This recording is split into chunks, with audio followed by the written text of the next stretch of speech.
E se a maior artéria comercial da história humana não tivesse nascido de um desejo de paz e prosperidade, mas de um ato de desespero militar? Porque o segredo de um simples verme, guardado sob pena de morte por 3 milênios, se tornou a arma mais poderosa do mundo antigo, mais valiosa que exércitos e muralhas. A história que nos contam fala de mercadores e especiarias, de trocas culturais e caravanas pacíficas. Mas essa é apenas a superfície cintilante de um oceano de sangue. A verdade, gravada nas areias do deserto e nos ossos dos esquecidos, é uma crônica de espionagem, traição e assassinato. Uma guerra secreta que durou 2 milênios. Tudo começou no ano de 138 a.C., não com a partida de uma caravana, mas com a fuga de um homem das sombras. Seu nome era Zhang Qian, um oficial da corte do imperador Wu, da dinastia Han. Sua missão não era vender seda, mas comprar uma aliança militar. O Império do Meio estava de joelhos, sangrando sob os ataques implacáveis dos Xiongnu, os senhores nômades da estepe. Zhang Qian foi enviado para o oeste desconhecido, para as terras lendárias dos Yuezhi, um povo que também odiava os Xiongnu, para forjar um pacto de guerra. Ele não levava fardos de seda, mas sim a esperança de um império em seu coração e um alvo em suas costas. A jornada de Zhang Qian não foi uma expedição, foi uma infiltração em território inimigo. Quase imediatamente, ele foi capturado pelos Xiongnu. Por 10 longos anos, ele viveu como prisioneiro. Casou-se, teve filhos, aprendeu a língua e os costumes de seus captores. Fingiu lealdade, sorriu para os seus guardas, mas todas as noites olhava para o oeste, para o horizonte que guardava sua missão. Ele não era um prisioneiro, era um agente adormecido, esperando o momento certo. A Rota da Seda não nasceu em um palácio ou em um mercado. Nasceu na mente de um prisioneiro que se recusou a esquecer seu dever. Um dia, a vigilância relaxou.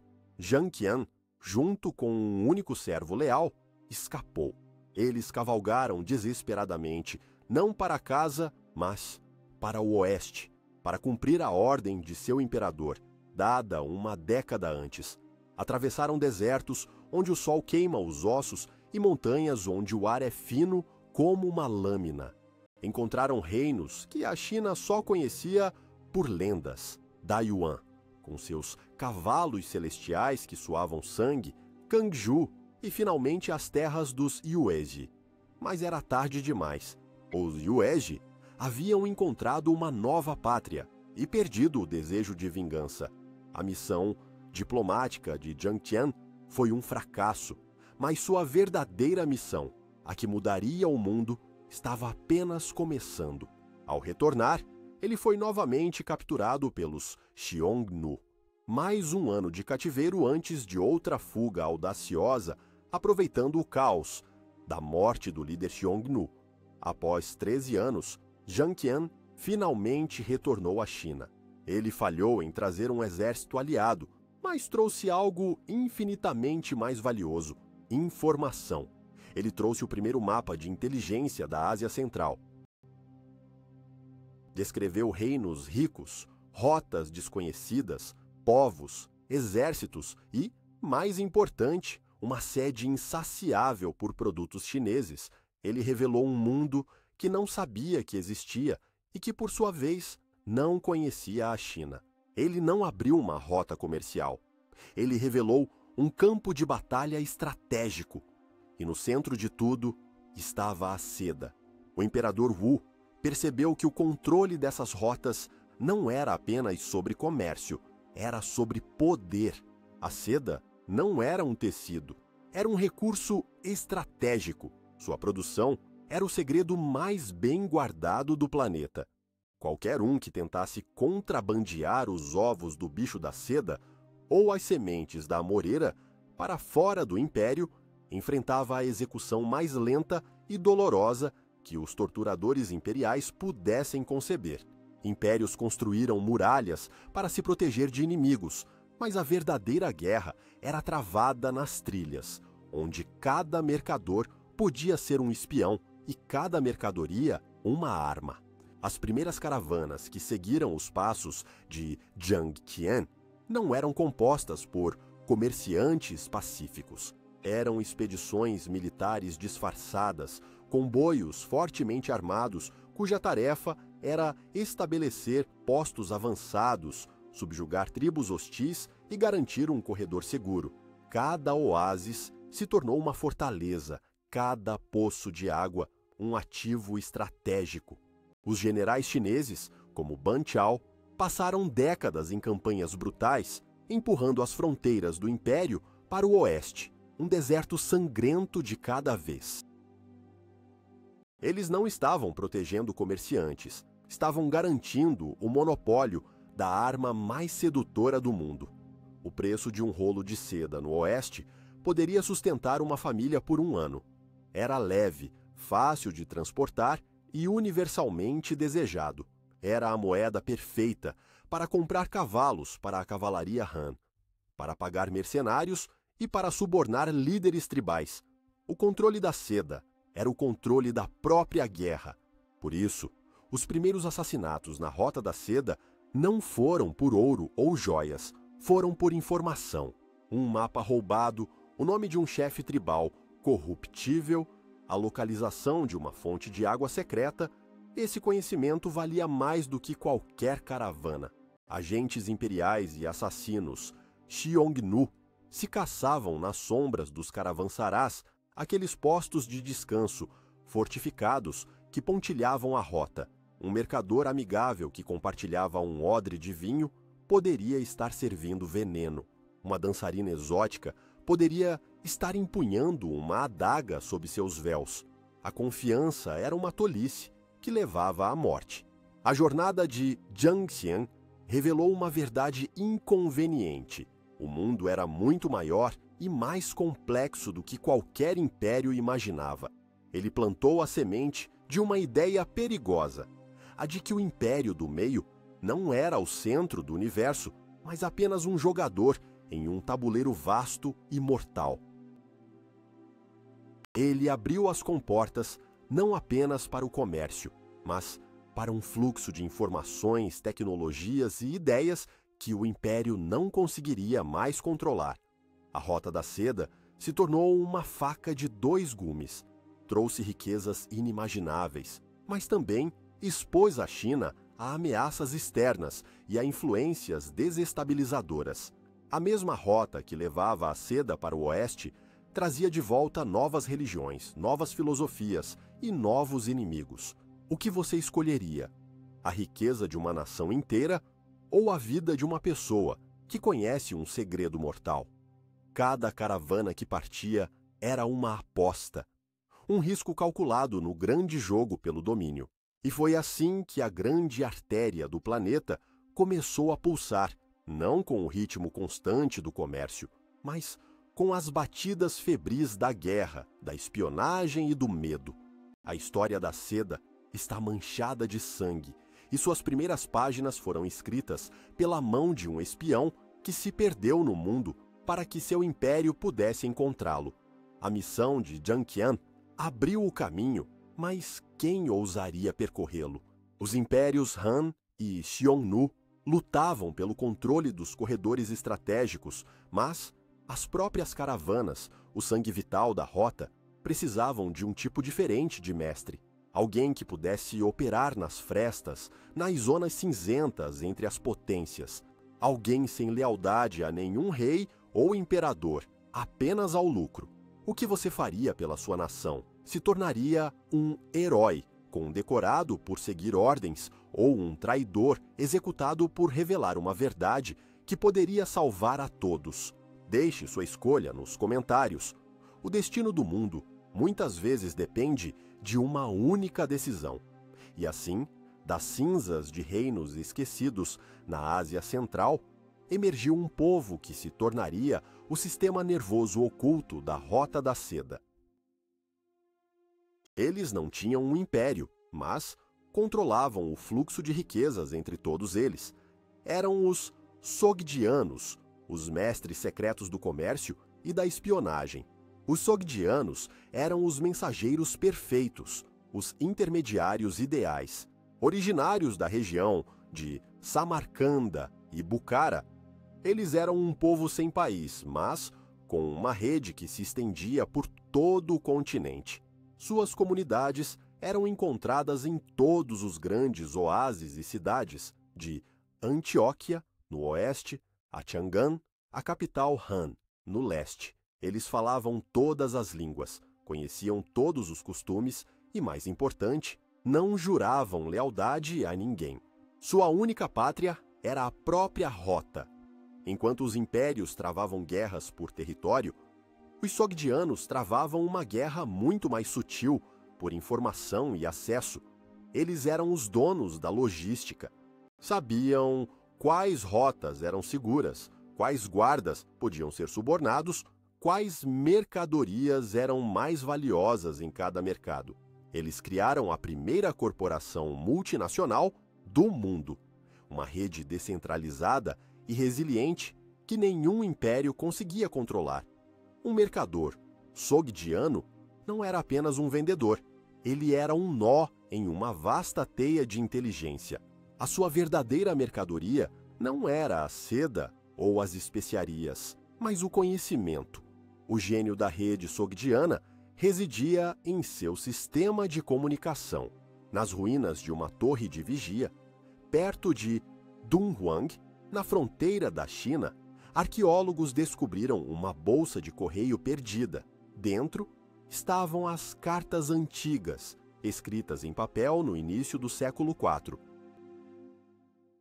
Eram correspondências comerciais de mercadores sogdianos, mas continham muito mais do que preços e inventários, escritas em sua própria língua, usando uma escrita derivada do aramaico. Elas eram indecifráveis para as autoridades chinesas ou persas. Essas cartas revelam uma rede de informação sofisticada. Elas relatam a instabilidade política na China, a queda de cidades, o movimento de tropas. Elas alertam outros mercadores sobre perigos e oportunidades. Era um serviço de inteligência privado, mais rápido e eficiente do que qualquer sistema imperial. As caravanas sogdianas não se moviam ao acaso. Elas se moviam com base em informações atualizadas, compartilhadas através de um sistema de correios que operava nas sombras. Enquanto um mensageiro imperial levava meses para cruzar o continente, as notícias na rede sogdiana viajavam com a velocidade de uma praga. Eles eram os agentes duplos ideais. Para os chineses, eles eram comerciantes leais que traziam produtos exóticos e informações sobre os bárbaros do oeste. Para os impérios persa e parta, eles eram a única fonte confiável de seda e notícias do misterioso império do leste. Para as tribos nômades da estepe, eles eram fornecedores de armas, grãos e luxos, muitas vezes instigando conflitos que beneficiavam seus próprios interesses comerciais. Os sogdianos jogavam todos os lados uns contra os outros. Eles podiam vender informações sobre uma caravana chinesa a bandidos nômades e depois vender os bens roubados em um mercado persa. A traição não era uma falha moral, era um modelo de negócios. Em um mundo de impérios rígidos e fronteiras definidas, eles prosperaram na fluidez e na ambiguidade. O seu maior segredo era a sua aparente insignificância. Nenhum imperador os via como uma ameaça, apenas como comerciantes úteis. Eles eram o poder invisível que mantinha as engrenagens da rota girando. A vida de um mercador sogdiano era uma caminhada constante na corda bamba. Perseguições no deserto eram comuns. Caravanas rivais, bandidos ou soldados imperiais suspeitos podiam atacar a qualquer momento. Eles desenvolveram esconderijos secretos para suas mercadorias e armas, muitas vezes em cavernas ou oásis remotos, conhecidos apenas por membros de sua rede. A passagem de mensagens codificadas era uma arte, uma certa maneira de amarrar o fardo em um camelo, a cor do turbante de um guia, uma frase aparentemente inocente, trocada em um mercado. Tudo podia ser um sinal. Eles eram mestres do disfarce e da desinformação. Um carregamento de cerâmica barata poderia ter um fundo falso, escondendo mapas militares. Um comboio de peregrinos budistas poderia estar transportando ouro para financiar uma rebelião. Para sobreviver, eles tinham que ser mais espertos, mais rápidos e mais cruéis do que todos ao seu redor. A confiança era a mercadoria mais cara e passageira, reservada apenas para a família e os parceiros de negócios mais próximos. A influência dos sogdianos se estendia para além do comércio e da espionagem. Eles eram os principais transmissores de cultura, tecnologia e religião. Foram eles que ajudaram a levar o budismo da Índia para a China, não por fervor religioso, mas porque os mosteiros budistas ao longo da rota ofereciam santuários seguros para suas caravanas e funcionavam como bancos primitivos. Eles introduziram novas colheitas, como a uva e a alfafa na China. Levaram a metalurgia e a fabricação de vidro para o leste. Mas cada ato de intercâmbio cultural era também um ato de coleta de informações. Ao financiar um mosteiro, eles ganhavam acesso a uma rede de monges viajantes. Ao ensinar uma nova técnica agrícola, eles aprendiam sobre as fraquezas e as necessidades de um reino. Eles eram parasitas culturais no melhor sentido da palavra, prosperando nas conexões que criavam e controlavam. E no centro de sua teia estava a cidade de Samarcanda, a joia da Sogdiana, cujo nome se tornaria sinônimo de riqueza e mistério. De lá, os fios de sua rede se estendiam, invisíveis e inquebráveis, manipulando o destino dos impérios. O fluxo de seda para o oeste, gerenciado por esta rede invisível, tornou-se uma torrente, despertando o apetite de um novo poder, um colosso no extremo oposto do mundo conhecido. Um império cuja fome por aquele tecido brilhante se tornaria uma obsessão doentia, uma fraqueza que seus inimigos aprenderiam a explorar com precisão mortal. As riquezas que passavam pelas mãos dos sogdianos finalmente alcançaram seu destino final: Roma. A chegada da seda a Roma não foi uma simples transação comercial, foi uma invasão. No início, era uma curiosidade exótica, um luxo reservado para os imperadores e os mais ricos dos patrícios. Mas logo, a sua popularidade explodiu. O tecido, tão leve que parecia tecido do próprio ar, tão brilhante que capturava a luz, tornou-se o símbolo supremo de status e decadência. As matronas romanas, envoltas em sedas transparentes que mais revelavam do que escondiam, escandalizavam os moralistas. O filósofo Sêneca, o jovem, trovejava contra esses tecidos que não oferecem proteção ao corpo, nem mesmo à decência.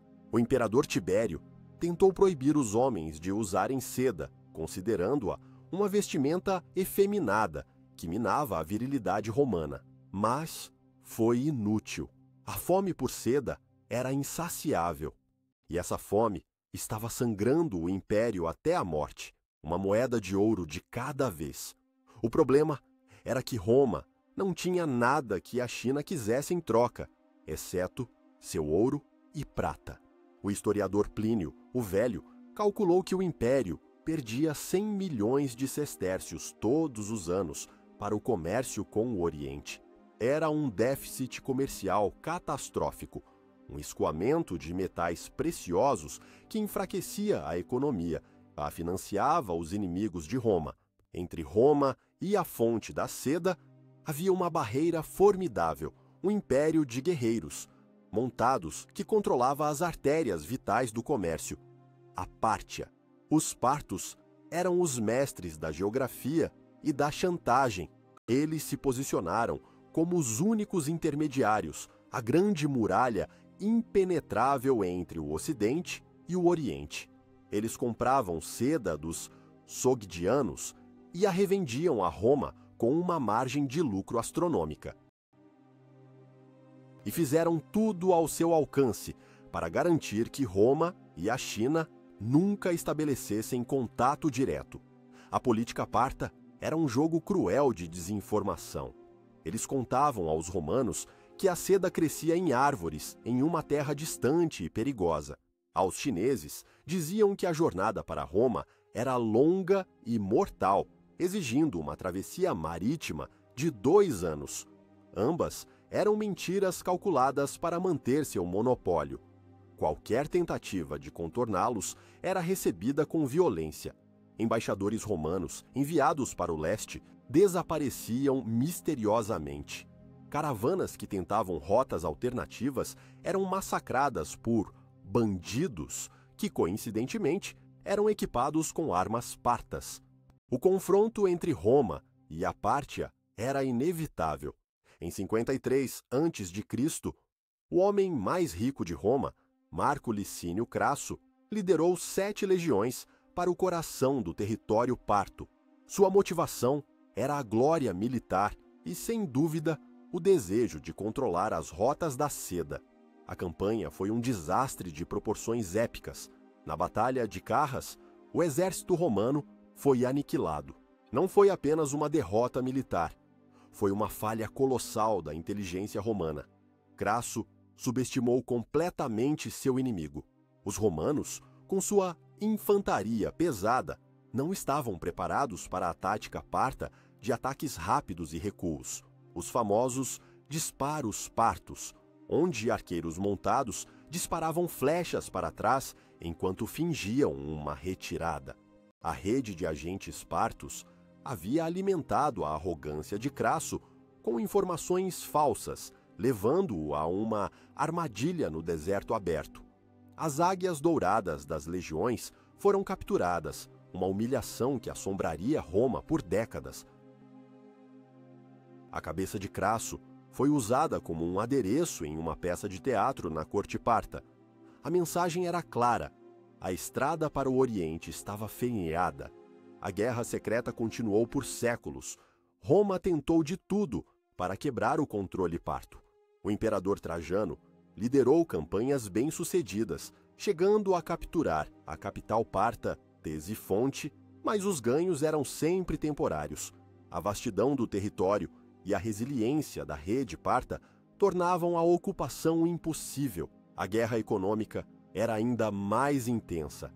Roma impunha embargos, que eram contornados pelo contrabando. Os partos cobravam tarifas exorbitantes, que os romanos pagavam rangendo os dentes. Ocasionalmente, assassinatos de concorrentes eram encomendados. Um comerciante romano que conseguisse estabelecer um contato direto com os sogdianos era um homem morto.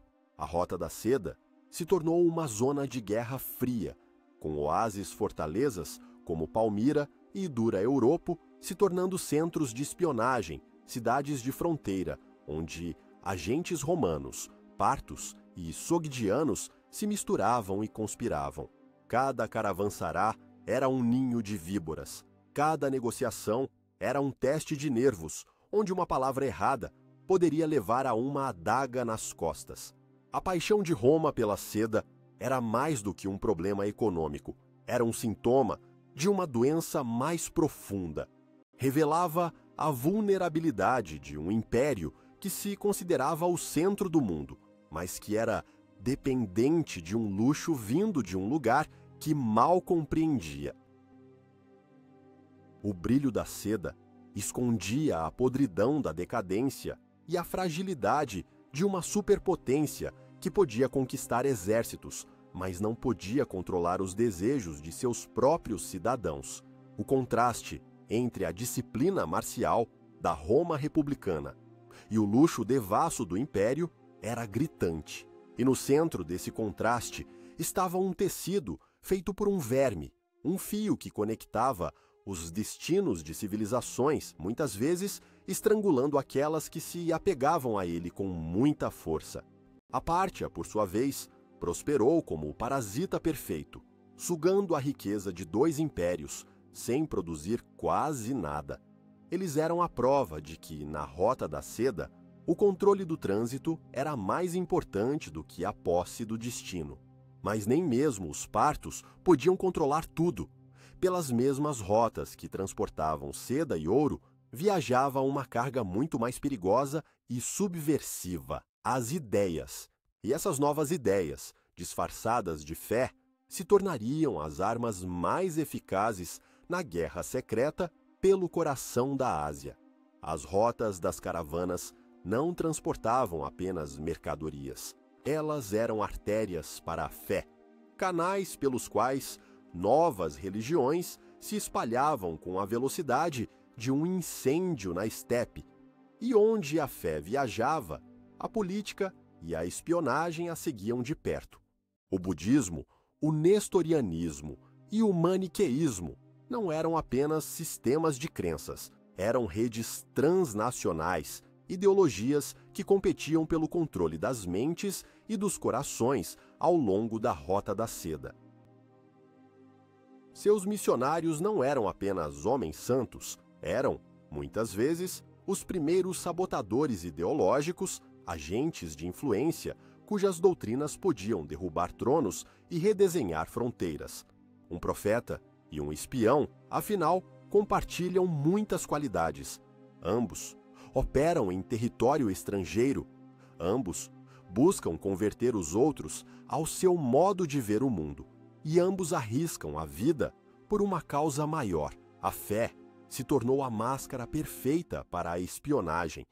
Os mosteiros que surgiram nos oásis do deserto de Taklamakan, como em Turfan ou Kucha, não eram apenas centros de erudição e piedade. Eram postos de escuta, santuários para agentes, bancos informais e centros de inteligência. Monges budistas viajavam livremente, sua túnica de açafrão, garantindo-lhes passagem segura por territórios onde soldados seriam mortos à primeira vista. Eles ouviam as conversas nos mercados, coletavam informações sobre colheitas, impostos e o moral das tropas. Considere a influência dos monges budistas sobre os governantes nômades. Um Khan turco, um guerreiro cuja vida era dedicada à guerra e à pilhagem, podia ser profundamente influenciado por um monge humilde que lhe falava de karma e do caminho para a iluminação. Esses conselheiros espirituais podiam moldar a política externa de uma tribo inteira. Eles podiam aconselhar a paz com um império vizinho, enfraquecendo uma aliança militar, ou podiam declarar um governante rival como um demônio, justificando uma guerra santa. O jogo era sutil, mas mortal. Os imperadores chineses rapidamente perceberam tanto o perigo quanto a oportunidade. Eles patrocinavam generosamente certas seitas budistas, enviando seus próprios monges leais para o oeste, a fim de criar uma rede de influência que se estendesse por toda a Ásia Central. As disputas teológicas, que pareciam abstratas e irrelevantes, eram na realidade guerras por procuração. Uma disputa sobre a natureza de Buda podia terminar em um massacre, não por zelo religioso, mas porque a seita perdedora era apoiada por um poder rival. As bibliotecas dos mosteiros, cheias de sutras sagrados, também continham mapas, relatórios de inteligência e genealogias de líderes tribais. De todas as religiões que viajaram pela Rota da Seda, nenhuma era mais temida pelas autoridades do que o maniqueísmo. Fundada pelo profeta persa Mani, no século III, era uma fé sincrética que misturava elementos do zoroastrismo, budismo e cristianismo. Sua doutrina central era uma batalha cósmica entre a luz e as trevas. Para os impérios estabelecidos, os maniqueus eram a encarnação das trevas, eram uma sociedade secreta, uma rede de eleitos e ouvintes que se estendia da África do Norte à China.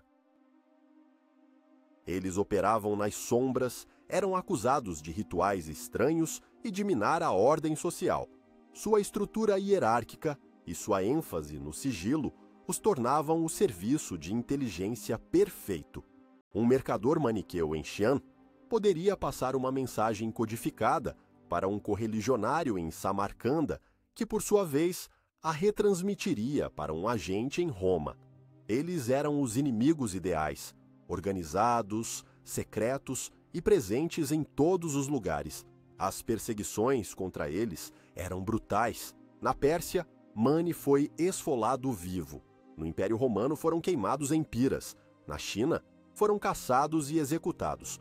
Mas a perseguição muitas vezes tinha um motivo político.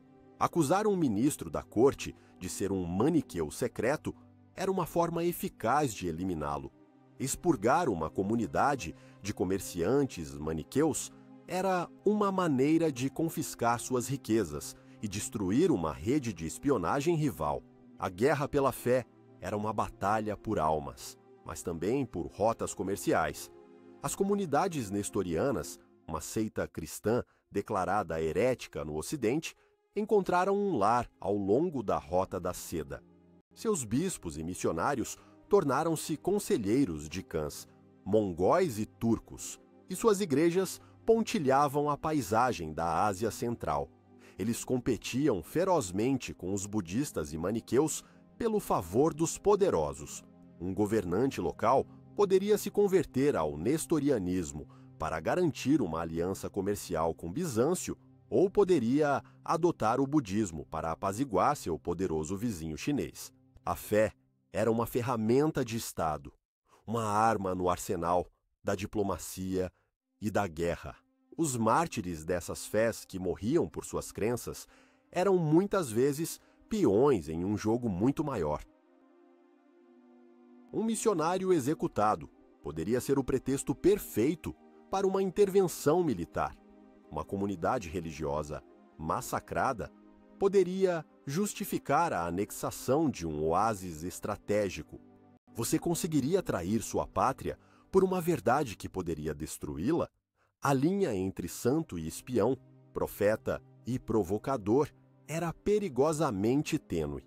A Rota da Seda se tornou um campo de batalha de ideias, onde a salvação de uma alma podia significar a condenação de um império. Neste caldeirão de fé e intriga, o sangue fluía livremente. As perseguições não eram apenas atos de intolerância religiosa, eram operações de contra-inteligência.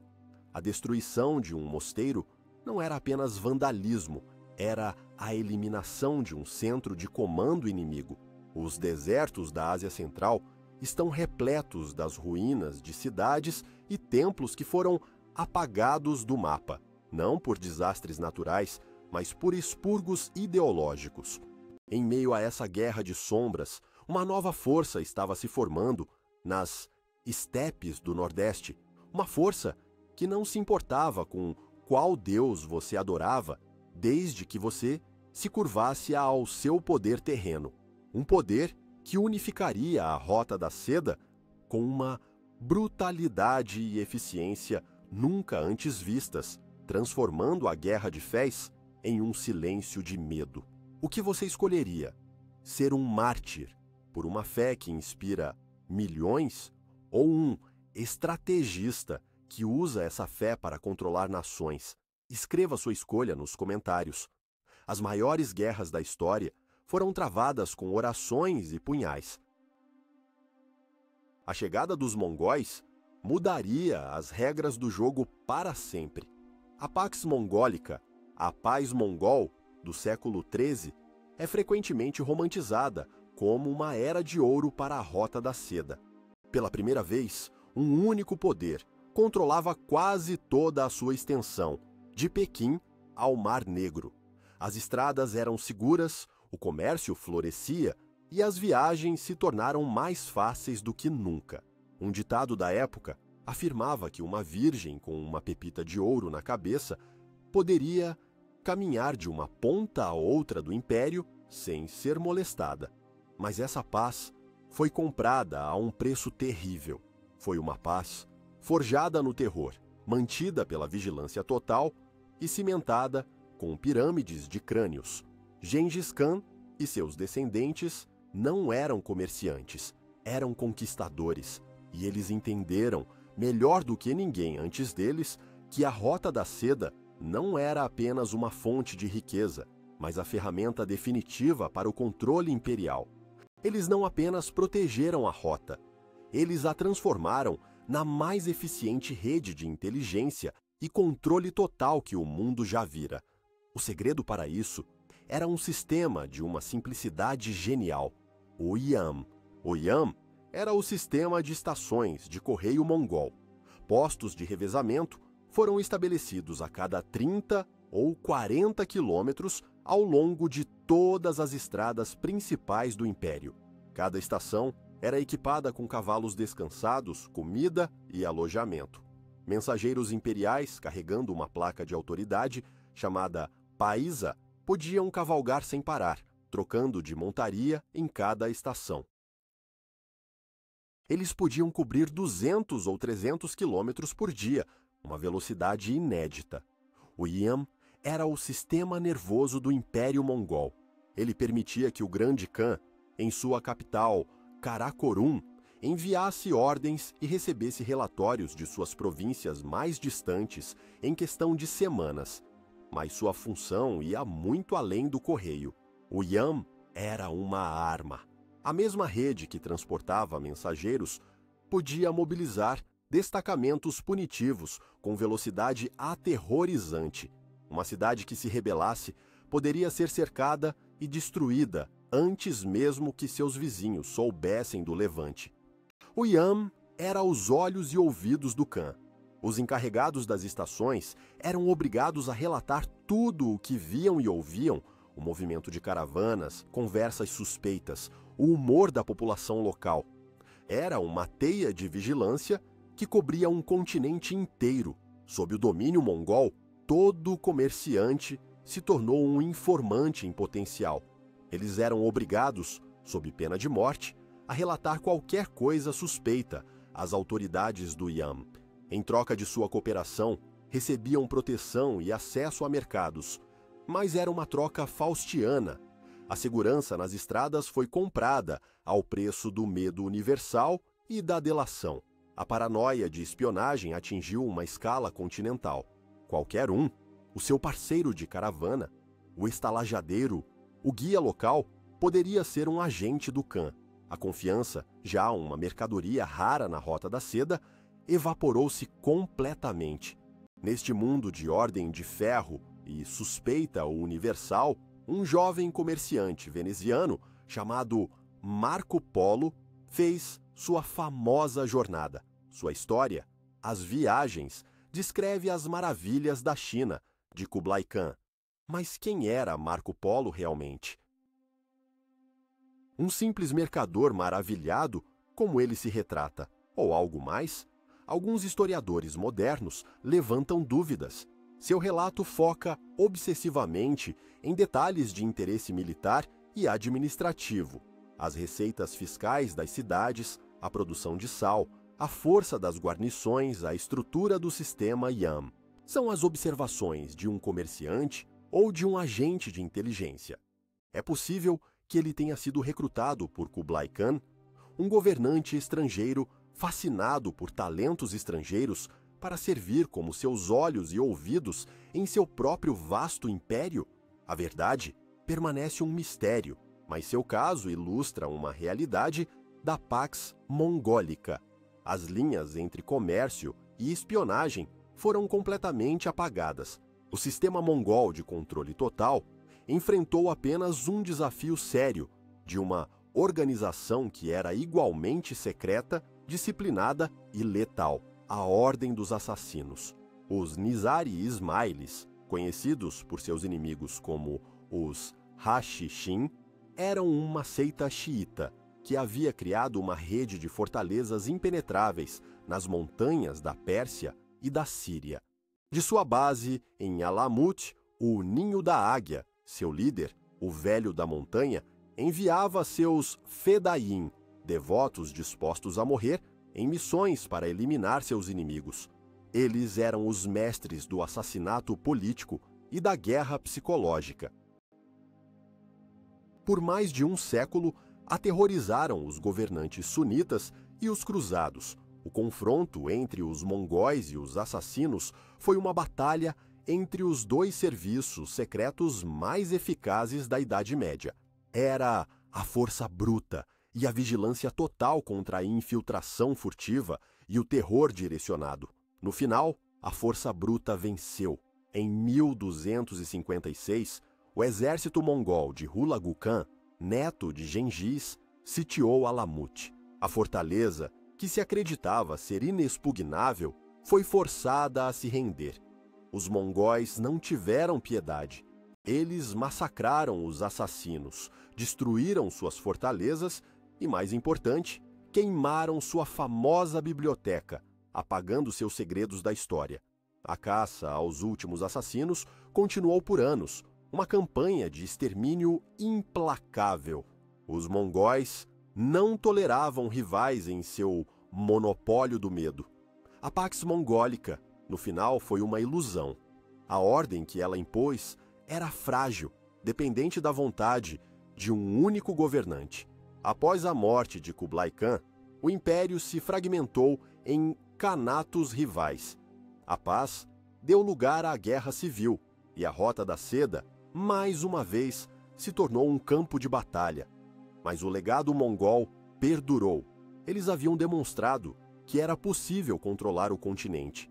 Eles haviam criado um modelo de governo baseado na informação, na velocidade e na crueldade. E ao abrir o caminho entre o Oriente e o Ocidente, de forma tão completa, eles garantiram que os lucros finais de todo o sistema não iriam para os produtores na China ou para os conquistadores na Mongólia, mas para os transportadores, os financiadores, os mestres da logística marítima que esperavam nos portos do Mediterrâneo. Os mongóis construíram a estrada, mas foram as repúblicas marítimas italianas que cobraram o pedágio final. A riqueza do Oriente, canalizada pela ordem mongol, estava prestes a inundar a Europa, financiando o Renascimento e desencadeando uma nova era de guerra corporativa, travada não com arcos e flechas, mas com o punhal e o livro Razão. O destino da rota agora estava nas mãos dos doges de Veneza e dos banqueiros de Gênova. Quem realmente lucrou com a grande Rota da Seda? Não foram os imperadores da China, que guardavam o segredo da produção, nem os clãs mongóis, que controlavam a terra. Os maiores lucros foram colhidos por aqueles que controlavam os elos finais da corrente. Os portos do Mediterrâneo Oriental e os navios que transportavam as mercadorias para uma Europa faminta por luxo. E nessa arena, duas cidades-estado italianas se enfrentaram em uma rivalidade mortal que durou séculos: Veneza e Gênova. A luta delas pelo controle dos pontos terminais da Rota da Seda transformou o Mediterrâneo em um tabuleiro de xadrez para operações secretas, sabotagem econômica e assassinatos a sangue frio. Os doges venezianos e os banqueiros genoveses não eram apenas governantes, eram os padrinhos do comércio global e seus métodos fariam um imperador mongol corar. Eles entendiam que a guerra mais lucrativa não é travada por território, mas por participação de mercado. A sua rivalidade era a primeira guerra corporativa da história. Veneza, a Sereníssima, construiu seu império sobre o controle dos postos comerciais em Constantinopla e Alexandria. Gênova, a Soberba, dominava o comércio no Mar Negro, com sua colônia em Cafa, servindo como principal terminal para as caravanas que vinham do leste. Cada cidade mantinha uma vasta rede de espiões, mercadores, diplomatas, clérigos e cortesãs, para monitorar os movimentos da outra. Seus agentes se infiltravam nos estaleiros rivais para roubar projetos de navios, subornavam funcionários portuários para obter informações sobre cargas e envenenavam poços para sabotar postos comerciais inimigos. A espionagem industrial foi elevada a uma forma de arte.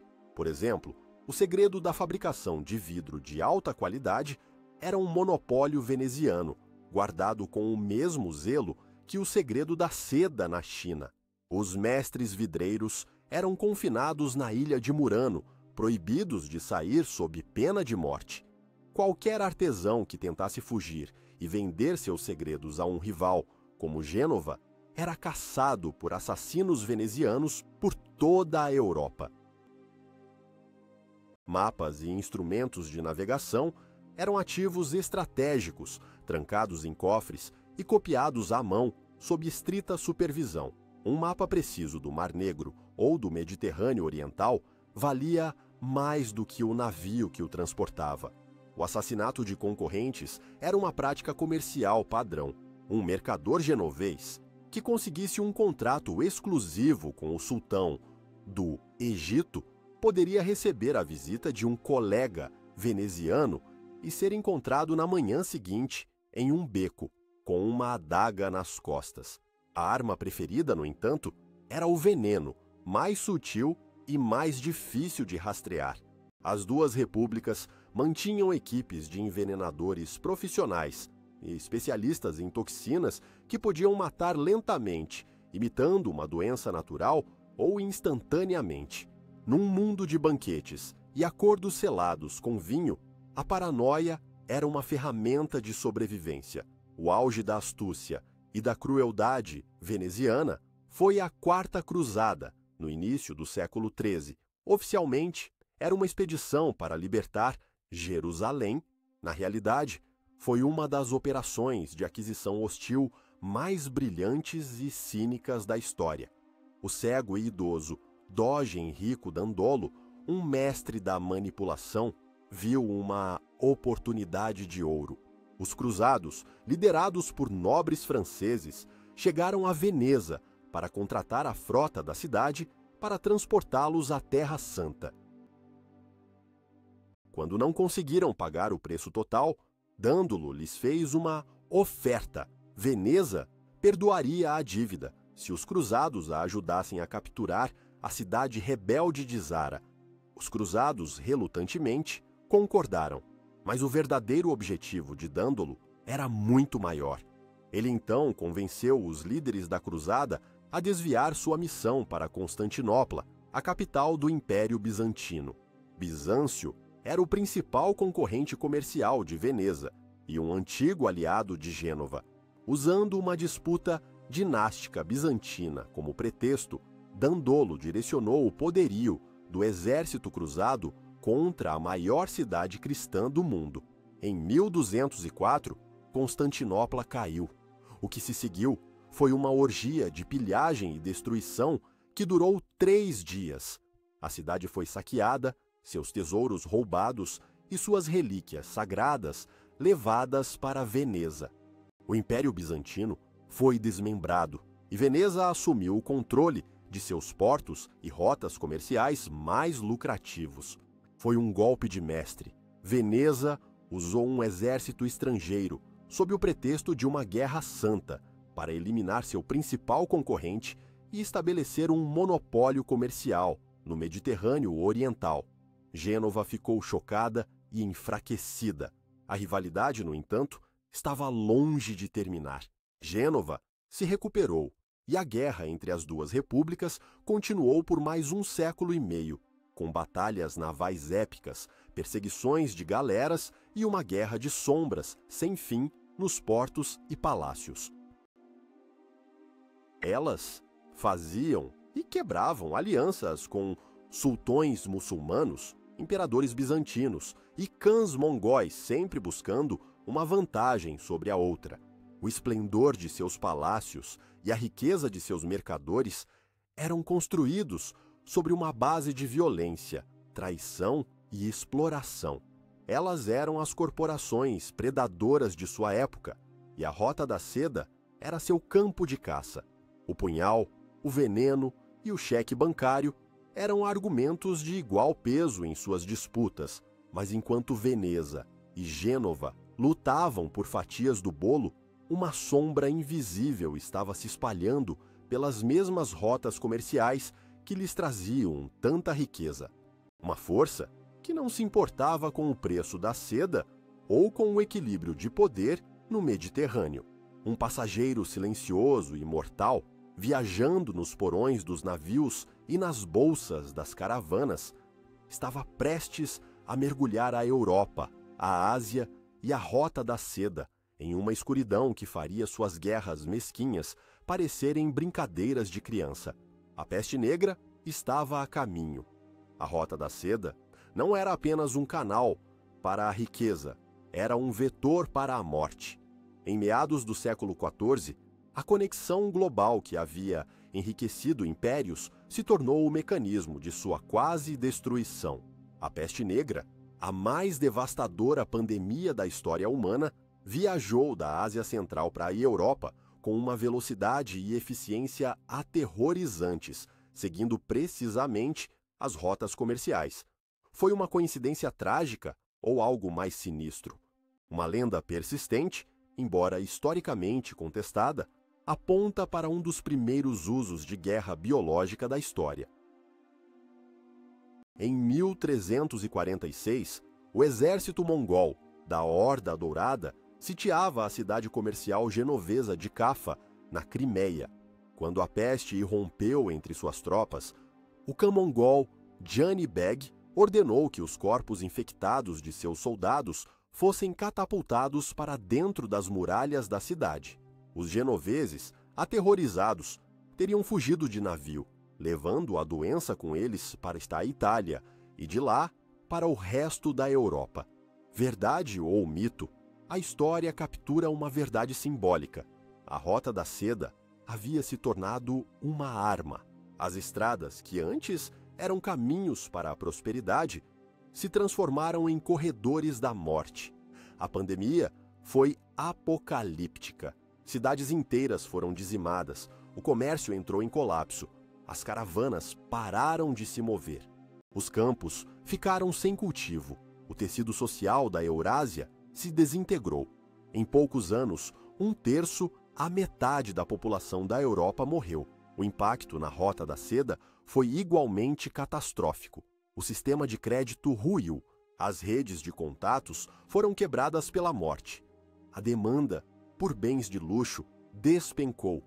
A Pax Mongólica, já enfraquecida, recebeu o golpe de misericórdia. Os canatos mergulharam no caos e a segurança nas estradas desapareceu. Bandidos e senhores da guerra locais tomaram o controle. A grande artéria do mundo estava sofrendo um ataque cardíaco. Foi nas ruínas deste velho mundo, em meio ao caos e ao desespero, que a estrela de um novo conquistador acendeu. Um homem que via a devastação não como um fim, mas como uma oportunidade. Seu nome era Timur, conhecido pelos europeus como Tamerlão.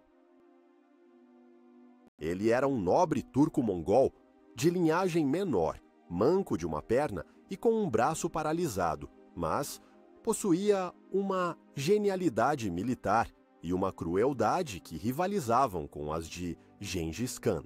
Tamerlão decidiu que não iria apenas consertar a Rota da Seda, ele se tornaria seu único e indiscutível dono. As campanhas de Tamerlão não foram apenas conquistas, foram atos de engenharia econômica brutal.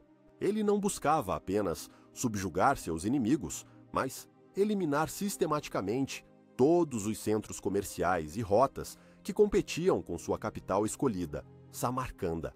Sua estratégia era simples e aterrorizante: canalizar todo o comércio da Eurásia através de seu controle pessoal, destruindo todas as alternativas. Quando ele saqueou Delhi, na Índia, massacrou a população, mas poupou os artesãos e os levou para Samarcanda. Quando conquistou a Pérsia, destruiu cidades como Isfahan, mas embelezou Samarcanda com suas riquezas. Ele travou uma guerra contra a Horda Dourada, não apenas para derrotar um rival, mas para destruir suas cidades comerciais no Volga, como Sarai, desviando o comércio da Rota Norte para a sua Rota Sul. Onde quer que fosse, a destruição era metódica. Ele não era um bárbaro irracional. Era um monopolista implacável. Suas pirâmides de crânios se tornaram sua marca registrada. Depois de tomar uma cidade, ele frequentemente ordenava o massacre de dezenas de milhares de seus habitantes. As cabeças eram então empilhadas em torres macabras do lado de fora das muralhas da cidade. Não era sadismo gratuito, era uma mensagem. Era uma forma de guerra psicológica, um anúncio para o mundo de que a resistência era inútil e que o custo do desafio era o aniquilamento total. As pirâmides de crânios eram um aviso para todos os mercadores, governantes e cidades. Não ousem desafiar o monopólio de Tamerlão. O coxo de ferro estava tentando colocar todo o sistema global sob o controle de uma única vontade, através de uma crueldade sem precedentes. Ele quase conseguiu. No auge de seu poder, seu império se estendia da Anatólia à Índia.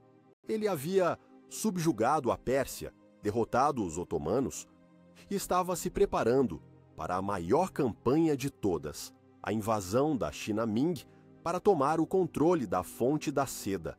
A morte o encontrou antes que ele pudesse lançar seu ataque.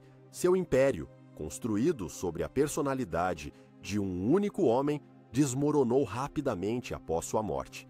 O terror invisível da pandemia e o terror muito tangível do conquistador revelaram a fragilidade do sistema global. As conexões que traziam prosperidade também podiam trazer destruição em uma escala inimaginável. O sonho de Tamerlão de um controle unificado da Rota da Seda morreu com ele, mas a ideia permaneceu. O mundo estava mudando. Nos portos da Europa, uma nova geração de marinheiros e aventureiros olhava para os mapas e se perguntava: e se houvesse uma maneira de contornar tudo isso? E se fosse possível evitar os desertos, os senhores da guerra, as tarifas e os impérios decadentes? E se, em vez de viajar por terra, fosse possível alcançar as riquezas do Oriente pelo mar? A era da Rota da Seda estava chegando ao fim. Uma nova era de exploração, impulsionada por novas tecnologias e velhas ambições, estava prestes a começar. O mundo não seria mais definido por rotas terrestres, mas por rotas oceânicas. O deserto estava prestes a ceder seu lugar ao oceano como a principal arena da ambição humana. O que seria mais eficaz para manter a ordem? O medo, gerado pela crueldade implacável, ou a esperança inspirada por uma prosperidade compartilhada? Deixe sua opinião nos comentários. A história mostra que ambos os métodos foram tentados, com resultados sangrentos. Por que Cristóvão Colombo navegou para o oeste em 1492? A resposta ensinada nas escolas é que ele buscava uma nova rota para as Índias, mas isso é apenas parte da verdade. Sua missão era, na essência, uma operação especial, um movimento audacioso em um jogo de xadrez global para quebrar um monopólio que durava séculos. O alvo não era apenas geográfico, era econômico e geopolítico. O objetivo era arrancar o controle do comércio de especiarias e luxos orientais das mãos de seus dois guardiões, a República de Veneza e o Império Otomano. Os otomanos, após conquistarem Constantinopla em 1453, haviam efetivamente fechado as rotas terrestres tradicionais para a Europa. Veneza, através de seus acordos com os sultões mamelucos no Egito, ainda controlava o fluxo de mercadorias que vinham pelo Mar Vermelho. Os preços eram exorbitantes. As monarquias emergentes da Europa, como Espanha e Portugal, estavam cansadas de financiar seus rivais venezianos e otomanos. A busca por uma rota marítima para o Oriente não era apenas uma aventura, era uma necessidade estratégica. A descoberta de rotas marítimas foi uma sentença de morte para as caravanas terrestres. O impacto foi lento. mas inexorável. A era das grandes navegações não matou a Rota da Seda da noite para o dia, mas a sangrou lentamente. As caravelas portuguesas que contornaram a África e chegaram à Índia podiam transportar cargas muito maiores, com mais segurança e a um custo menor do que qualquer caravana de camelos. O eixo do comércio mundial começou a se deslocar do coração da Ásia para o Oceano Atlântico. A grande Rota da Seda, antes a artéria principal do planeta, começou a se desintegrar em fragmentos, tornando-se uma série de rotas locais e regionais. Os grandes caravansarás, antes centros vibrantes de comércio e intriga, começaram a cair em ruínas. As cidades-oásis, que haviam prosperado por milênios como elos na corrente, viram sua riqueza e importância diminuírem. O deserto começou a reclamar o que era seu. O mundo estava se tornando maior e, ao mesmo tempo, as vastas estepes da Ásia Central, antes o centro de tudo, tornaram-se uma periferia esquecida. Mas as velhas rivalidades não morreram facilmente. Nos séculos que se seguiram, os remanescentes da Rota da Seda se tornaram o palco de guerras ferozes entre os três grandes impérios muçulmanos da Era da Pólvora: o Império Otomano na Anatólia, o Império Safávida na Pérsia e o Império Mogol, Uruk, Índia. Cada um lutava pelo controle dos fluxos comerciais minguantes. A rivalidade entre os otomanos sunitas e os safávidas xiitas era particularmente brutal, com a religião servindo como um pretexto para uma luta geopolítica pelo controle do Iraque e do Cáucaso, territórios cruciais para as rotas que ainda funcionavam. Os últimos grandes caravansarás foram transformados em fortalezas militares. Os mercadores, cada vez mais, se tornavam indistinguíveis dos bandidos. As trilhas abandonadas se tornaram o domínio de tribos nômades e senhores da guerra que viviam de incursões desesperadas e do roubo das últimas caravanas que ousavam atravessar suas terras. Esta era de declínio produziu seus próprios heróis e vilões. Homens que lutaram uma batalha desesperada e fadada ao fracasso contra as marés da história. Eram chefes tribais que tentavam reabrir rotas antigas, mercadores aventureiros que arriscavam tudo por um último grande lucro, e generais imperiais que travavam campanhas sangrentas por cidades empoeiradas que já haviam perdido seu valor estratégico. Era uma elegia para uma era passada, uma dança da morte nas ruínas de um grande projeto. O romance das descobertas marítimas, com seus navios altos e seus exploradores corajosos, escondia a tragédia das civilizações que estavam morrendo lentamente nas areias da Ásia. O mundo havia virado as costas para o deserto e olhado para o oceano. O futuro pertencia a Lisboa, Sevilha, Amsterdã e Londres, não a Samarcanda, Búcara ou Kashgar.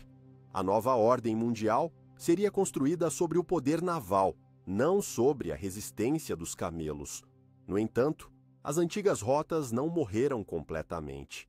Elas adormeceram, esperando, e no século XIX elas foram redespertadas, não como artérias de comércio, mas como as linhas de frente de um novo tipo de conflito. Dois novos impérios colossais, um expandindo-se para o sul, a partir das estepes geladas, e o outro empurrando para o norte, a partir das planícies quentes da Índia, estavam em rota de colisão. O Império Russo e o Império Britânico estavam prestes a transformar a antiga Rota da Seda em uma arena para o mais longo e abrangente duelo de espionagem da história. As areias que haviam testemunhado as caravanas de seda estavam prestes a sentir os passos dos espiões do grande jogo. O grande jogo não foi uma guerra declarada. Foi um século de guerra fria, travada nas sombras, um duelo de espionagem e intriga entre os impérios britânico e russo pela dominação na Ásia Central.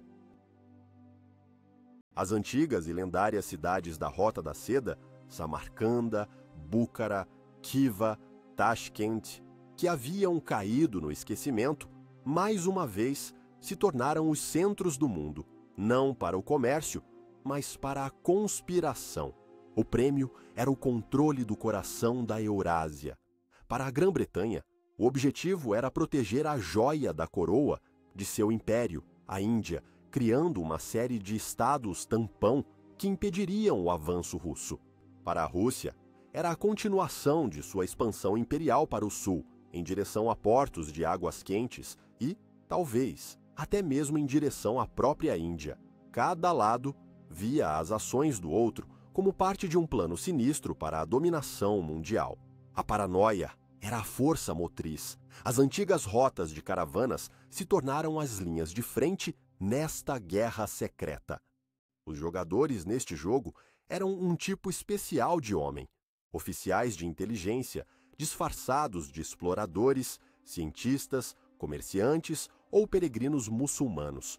Eram homens como o capitão britânico Arthur Connolly, que cunhou o termo "o grande jogo" pouco antes de ser executado pelo Emir de Bukhara, ou como o coronel russo Nikolai Przhevalsky, um explorador genuinamente brilhante cujas expedições científicas para o Tibete e Xinjiang, curiosamente, produziram mapas militares de uma precisão notável. Esses agentes viajavam por meses ou anos, muitas vezes com apenas um punhado de companheiros, enfrentando terrenos brutais, doenças e a hostilidade de tribos locais. Sua missão era mapear territórios desconhecidos, avaliar a força militar dos canatos locais, identificar rios navegáveis, passagens nas montanhas e, o mais importante, subornar, persuadir ou intimidar os governantes locais para que se aliassem ao seu império. Cada passo do leão britânico era rastreado pelo urso russo e vice-versa. As táticas eram uma mistura de tecnologia do século XIX e intriga medieval. O telégrafo permitia que Londres e São Petersburgo enviassem instruções codificadas para seus agentes no campo com uma velocidade crescente. Mas a coleta de informações no terreno ainda dependia de métodos antigos, rumores espalhados em bazares, informações compradas de mercadores, traições forjadas nos haréns dos cãs. As cortes de Khiva, Búcara e Kokand se tornaram ninhos de víboras, com embaixadores britânicos e russos competindo pelo favor do emir, muitas vezes enquanto agentes rivais tentavam envenenar um ao outro. Um presente de um rifle de última geração de um lado poderia ser superado por uma oferta de ouro do outro. Golpes de Estado eram organizados, rebeliões eram financiadas e assassinatos eram encomendados. Era uma guerra não declarada, na qual a diplomacia era apenas a continuação da espionagem por outros meios.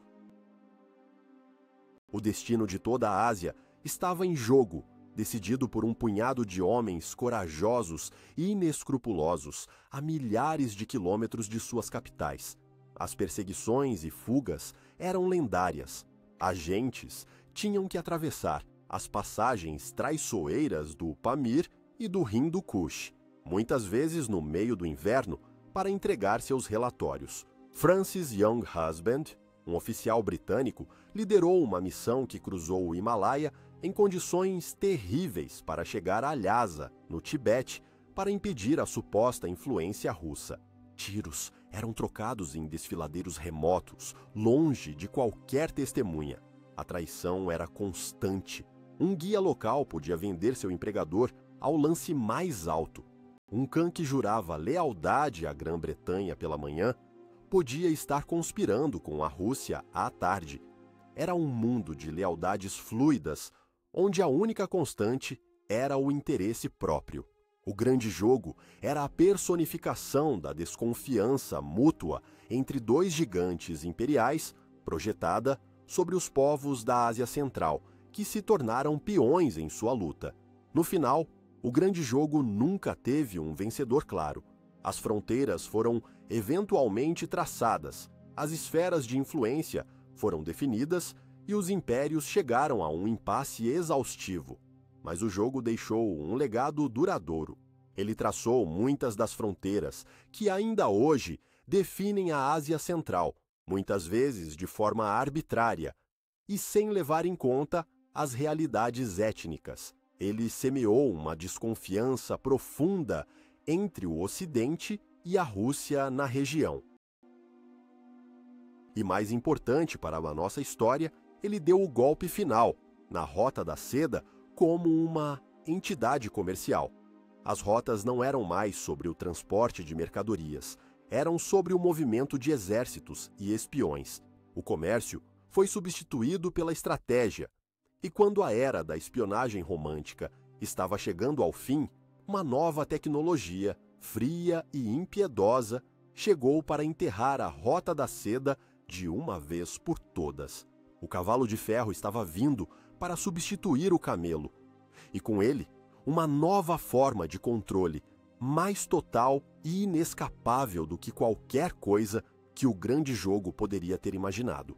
A chegada da ferrovia, no final do século XIX e início do século XX, não foi apenas um marco do progresso tecnológico, foi o prego final no caixão da grande Rota da Seda. O cavalo de ferro matou a caravana. A construção da ferrovia Transcaspiana pela Rússia e mais tarde da ferrovia Oriental Chinesa não tinha como objetivo principal facilitar o comércio. Era uma ferramenta de conquista e controle. Os trilhos de aço que se estendiam pelos desertos e estepes permitiam que os impérios movessem tropas e suprimentos com uma velocidade e eficiência que tornavam obsoletas as fortalezas dos cãs e as táticas de guerrilha nômades. Onde antes uma caravana levava meses, um trem agora levava dias. O controle não vinha mais do suborno de um chefe tribal ou da posse de um oásis, vinha da posse da linha férrea. Era a imposição de uma ordem linear e rígida sobre um mundo que sempre fora fluido e descentralizado. A Rota da Seda estava sendo domesticada, acorrentada ao aço. Com esta nova forma de controle, veio uma nova ameaça. As sociedades secretas, as guildas de mercadores e as redes familiares, como os descendentes dos Sogdianos, que por séculos haviam guardado os segredos da rota, os mapas das rotas secretas, os códigos de comunicação, os contatos em terras distantes, o conhecimento das lealdades e fraquezas de cada tribo. De repente, se viram expostas e sob ameaça. Esse conhecimento antigo, antes um ativo inestimável, agora era um perigo. Os serviços de inteligência das grandes potências, a Okrana russa, o Serviço Secreto Britânico, o Deuxième Bureau francês, o Serviço Secreto Alemão, perceberam o valor desta inteligência humana, acumulada ao longo de gerações. Com a crescente tensão na Europa e a inevitabilidade de uma guerra mundial se aproximando, a Ásia Central foi vista como um potencial ventre mole, onde um império poderia desestabilizar o outro. E os guardiões dos segredos da Rota da Seda detinham as chaves para essa desestabilização. Uma caçada silenciosa começou. Agentes disfarçados de etnógrafos, geólogos e arqueólogos percorreram a Ásia Central, não em busca de ruínas antigas, mas de conhecimento vivo. Eles procuravam os líderes das últimas guildas de caravaneiros, os anciãos das famílias de comerciantes, os monges em mosteiros isolados.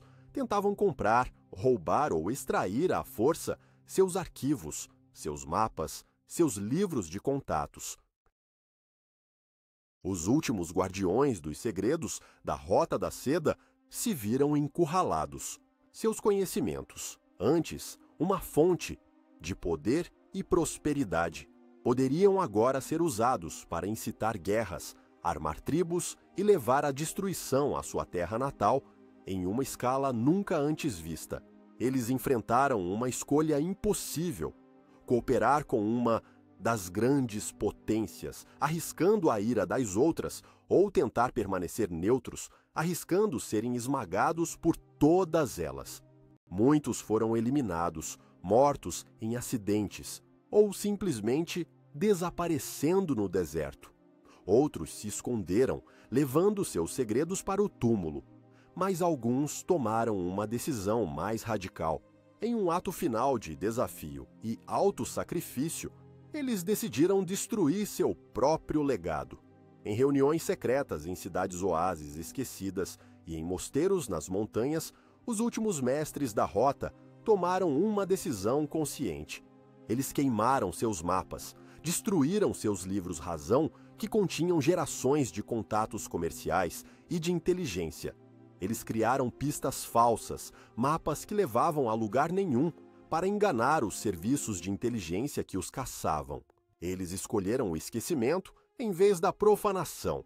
Eles preferiram que seu conhecimento, acumulado ao longo de 2 milênios de comércio, intriga e sobrevivência, desaparecesse para sempre, em vez de ser transformado em uma arma na guerra industrial que se aproximava.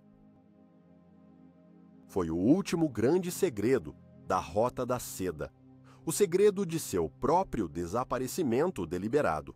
A história da grande Rota da Seda, portanto, não termina com um declínio gradual. Termina com um ato de autodestruição, um suicídio cultural para proteger o mundo do poder contido em seu conhecimento. O círculo se fecha. A rota que começou com a missão de um espião, Zhang Tian, para obter conhecimento estratégico, termina com seus últimos guardiões destruindo esse conhecimento pela mesma razão, a segurança. Eles entenderam algo que as grandes potências, em sua arrogância, não conseguiram ver, que certas conexões são perigosas demais, que certos conhecimentos são poderosos demais para serem possuídos. A artéria global foi deliberadamente cortada por aqueles que melhor a compreendiam. Os trilhos de trem e, mais tarde, as rodovias e os cabos de fibra ótica seriam construídos sobre suas trilhas antigas. Mas o sistema vivo, a rede humana de confiança, rivalidade e segredos que era a verdadeira Rota da Seda, se foi para sempre enterrado sob as areias do tempo por seus próprios filhos. Os últimos guardiões destruíram os arquivos da rota para que as antigas redes de intriga não fossem usadas nas guerras do século XX. Eles escolheram o esquecimento em nome da paz. Mas hoje, na era das redes de informação globais e da espionagem digital, seu ato nos faz pensar. O que você escolheria para o nosso mundo? Uma ignorância segura que esconde perigosas alavancas de poder? Ou uma consciência universal que poderia provocar novos conflitos? Escreva sua resposta nos comentários. Sua opinião é muito importante para nós.